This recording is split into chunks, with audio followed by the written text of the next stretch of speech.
I'm Dr. Sunil Gupta. I'm a diabetologist from Nagpur, the National President of Diabetes in Pregnancy Group Study of India, DIPSI, and the National Treasurer of RSSDI headquarter.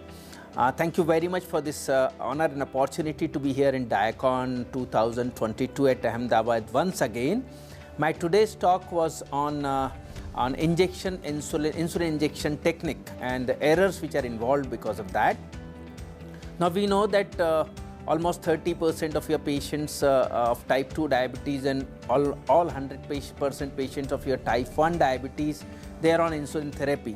But we do come across prescribing insulin very often. Almost every third patient in OPD, as a clinician, will write insulin injections. But how many of us are focusing on the insulin injection techniques, especially when it comes to a second review and the third review? And what we have found is insulin injections may have many errors while taking it, and our patients are supposed to know about it. The first thing is the local reaction of the insulin.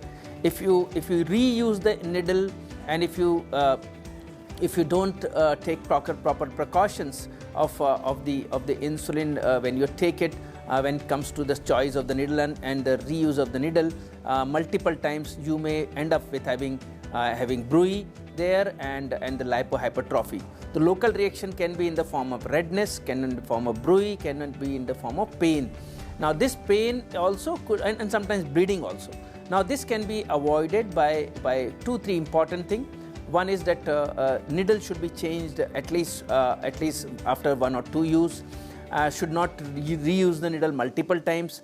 Second is, if when you apply the swab of alcohol there, let it dry, and then you put it. If you put it on the wet surface of the alcohol, which has then it is likely that you might end up with having a burning sensation there. The next part is that when you take out the insulin from the fridge, you are supposed to first let it become warm in the room temperature. If you put the cold insulin inside your subcutaneous tissue through a syringe or needle, the pen, then it is likely that it may cause you more pain versus a normal temperature needle. So this is about the pain and the bruit. Second part comes as a lipohypertrophy. If you take insulin multiple times at the same site, it is insulin a lipogenic hormone. So there will be increase in the size of the fat tissue below the adipose tissue below the skin where you are taking insulin at the same site multiple times, and that will cause a swelling which is called a rubbery swelling. And when you take insulin at that site, it's a painless site. So because it's a painless site, patient goes on taking insulin at the same site, and there is a poor absorption of insulin. You require to have extra 10 units of insulin 24 hours. You are more at risk of having unexplained hypoglycemia, as well as you are also at the risk of having increased glycemic variability. And in elderly population, it can be sometimes deadly, it can be sometimes very dangerous. And hypoglycemia can also be dangerous in young age at all the cases. And this lipohypertrophy, there are 3 risk factors. One is if you don't rotate the site properly. Second, if you reuse the needle multiple times. And third, if you have long duration of the diabetes. These 3 risk factors to be taken care. So every person who is on insulin therapy should be subjected for every 3 to 6 month evaluation of the injection site by the doctor or the diabetes educators, and your educators should be trained that how to palpate it, how to diagnose it, and once you diagnose it, ask the person not to take the insulin at the lipo site for at least 1 year.